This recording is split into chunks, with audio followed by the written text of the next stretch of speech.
কলকাতা পুলিশের নজরে এবার 5 জেলা। কোথায় রয়েছে রিপ্রিন্টের ওষুধ, হন্যে হয়ে খুঁজছেন তদন্তকারীরা। পর্দা ফাঁস হয়েছে, কিন্তু পুলিশের আশঙ্কা কলকাতার পাশাপাশি অন্তত 5টি জেলার একাধিক দোকান ও স্টকিস্টের কাছে এখনও রয়ে গিয়েছে মেয়াদ উত্তীর্ণ রিপ্রিন্ট করা ওষুধ, যা এখনও বিক্রি করা হচ্ছে সাধারণ মানুষকে প্রতিদিন প্রতি মুহূর্তে। বেলুড়ে ওষুধ ব্যবসায়ীর গুদাম ও ক্যানিং স্ট্রিটের ছাপাখানা থেকে উদ্ধার হয়েছে 3.5 লক্ষ টাকার 4টি পেটি tablet O capsule.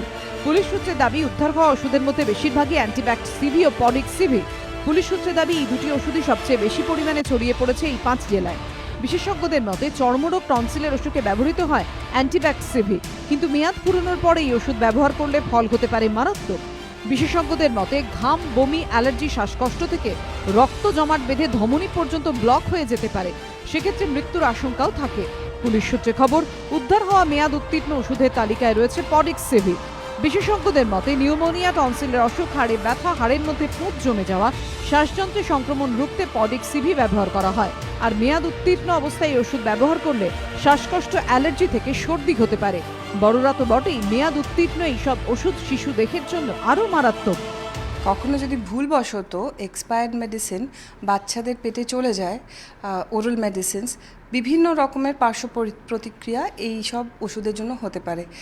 They May effect the gastrointestinal system থেকে ইভেন নার্ভাস সিস্টেম। ছোট অ্যামাউন্ট অফ মেডিসিনও তাদের বডিতে এমন রিয়াকশন করতে পারে যেটা সামলাতে কোনো বড় ধরনের ট্রিটমেন্ট করতে হতে পারে। কিন্তু বেশিরভাগ মানুষ তো এক্সপায়ারি ডেট দেখেই ওষুধ কেনেন। সেই তারিখেই যদি গরমিল থাকে, তাহলে সাধারণ মানুষ করবেটা কি? খালি চোখে কি আদৌ বোঝা সম্ভব কোনটা রিপ্রিন্ট করা মেয়াদ উত্তীর্ণ ওষুধ আর কোনটা আসল?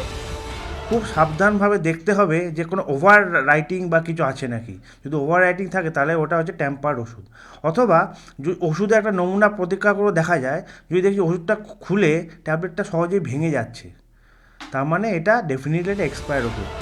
লালবাজার সূত্রে খবর, গোটা চক্রকে জালে আনতে তদন্তকারীরা যেমন চেষ্টা চালাচ্ছেন, তেমনি জেলায় জেলায় ছড়িয়ে পড়া ওইসব মেয়াদ উত্তীর্ণ ওষুধ উদ্ধারের ওপর সমানভাবে জোর দেওয়া হচ্ছে। পুলিশের অনুমান, শুধু বড়বাজারের পল্টু হাজরাই নন, এই কারবারে আরও অনেক মিডলম্যান জড়িত। তাদের ধরতে পারলেই জানা যাবে বিষ ওষুধের জাল কতদূর বিস্তৃত। ময়ূর ঠাকুর চক্রবর্তী ও হিন্দলদের রিপোর্ট, এবিপি আনন্দ।